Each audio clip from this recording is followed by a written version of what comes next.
Hi friends, today I'm going to read you another story. Today we're going to read The Paper Bag Princess. Elizabeth was a beautiful princess. She lived in a castle and had expensive princess clothes. She was going to marry a prince named Ronald. Unfortunately, a dragon smashed her castle and burned all her clothes with his fiery breath and carried off Prince Ronald. Friends, does this dragon sound kind? Elizabeth decided to chase the dragon and get Ronald back. She looked everywhere for something to wear, but the only thing she could find that was not burnt was a paper bag. So she put on the paper bag and followed the dragon. He was very easy to follow because he left a trail of burnt forests and horse bones. Finally, Elizabeth came to a cave with a large door that had a huge knocker on it. She took hold of the knocker and banged on the door. The dragon stuck his nose out of the door and said, "Well, a princess. I love to eat princesses, but I've already eaten a whole castle today. I am a very busy dragon. Come back tomorrow." He slammed the door so fast that Elizabeth's nose almost got caught. Elizabeth grabbed the knocker and banged on the door again. The dragon stuck his nose out of the door and said, "Go away. I love to eat princesses, but I have already eaten a whole castle today. I am a very busy dragon. Come back tomorrow."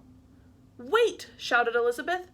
"Is it true that you are the smartest and fiercest dragon in the whole world?" "Yes," said the dragon.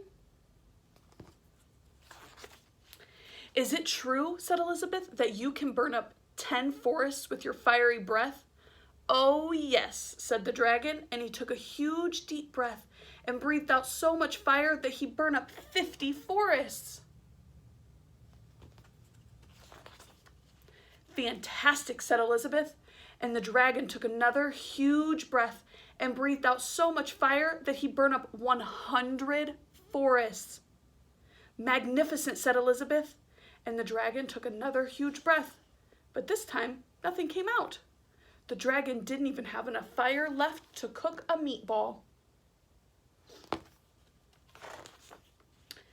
Elizabeth said, "Dragon, is it true that you can fly around the world in just 10 seconds? "Why, yes," said the dragon, and he jumped up and flew all the way around the world in just 10 seconds. He was very tired when he got back, but Elizabeth shouted, "Fantastic! Do it again!" So the dragon jumped up and flew all around the world in just 20 seconds. When he got back, he was too tired to talk. He lay down and went straight to sleep. Friends, what do you think Princess Elizabeth's going to do while the dragon's asleep? Let's find out.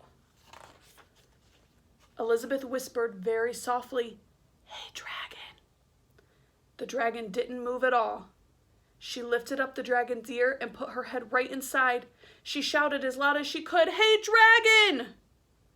The dragon was so tired, he didn't even move.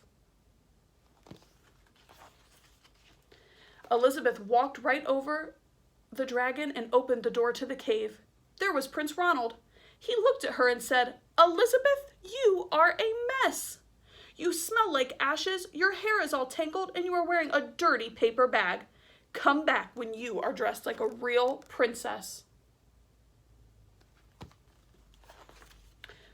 "Ronald," said Elizabeth, "your clothes are really pretty, and your hair is very neat. You look like a real prince, but you are a bum." And they didn't get married after all. The end. All right, friends, I have a few questions for you. So in the end of the story, Elizabeth was happy that she wasn't marrying Prince Ronald anymore. Why do you think that she was happy? And then during the story, Elizabeth tricked the dragon a few times to make him tired. If you had to trick a dragon, how would you trick them? I bet you guys can come up with some pretty cool ways. All right, thanks for reading with me today. Bye.